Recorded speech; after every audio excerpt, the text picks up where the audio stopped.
কসবা থানা পুলিশের অভিযানে 6 কেজি গাঁজা জব্দ। সংবাদের শুরুতেই আছেন আকলিমা রশিদ ডালি। ফারজানা রশিদ রূপার সহযোগিতায় শুনছেন সংবাদ শিরোনাম। কসবা টিভির ডেস্ক রিপোর্ট। কসবা টিভি, হৃদয়ে বাংলা। এখন বিস্তারিত জানাচ্ছেন আফরোজা রশিদ হাসি। কসবা থানা এলাকার মাদক উদ্ধার অভিযান পরিচালনা করা হয়। মাদক অভিযানে 6 কেজি গাঁজা জব্দ করেন পুলিশ। অভিযান পরিচালনা করেন এসআই নিয়স্ত মোহাম্মদ সুহেল শিকদার সঙ্গীয় ফোর্স সহ 19 ফেব্রুয়ারি 15:30 ঘটিকার সময় কসবা থানাধীন গোপীনাথপুর ইউপি চেচুয়ামোড়া মধ্যপাড়ার জৈনিক মোহাম্মদ ইসমাইল মিয়ার বাড়ির দক্ষিণ বিটার সেমি পাকা ঘরের দরজার সামনে হইতে 6 কেজি গাঁজা উদ্ধার সহ জব্দ করা হয়।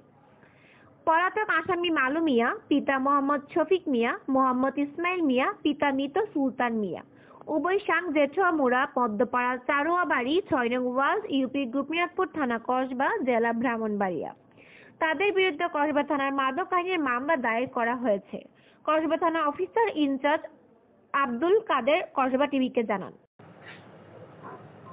আমি আপনাদের দৃঢ়ভাবে বলতে চাই যে আমি মাদকের সাথে কোনো আপোষ, কোনো প্রকার কোনো কম্প্রোমাইজ করব না, এবং আমি মাদক ব্যবসায়ীদের মাঝে এই আতঙ্কটা আমি অবশ্যই ছড়াই দিতে চাই যে কেউ যদি মাদক ব্যবসা করে বা মাদকের সাথে কোনো সম্পৃক্ততা পাওয়া যায় তাদেরকে ইনশাআল্লাহ ছাড়বো না, আইনের আওতায় নিয়ে আসবো।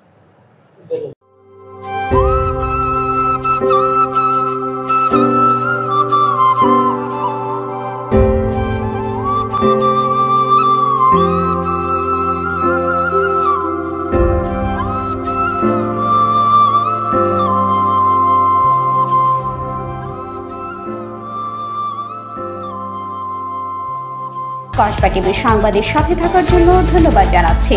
পরবর্তী সংবাদ পেতে আমাদের চ্যানেলটি সাবস্ক্রাইব করে রাখুন।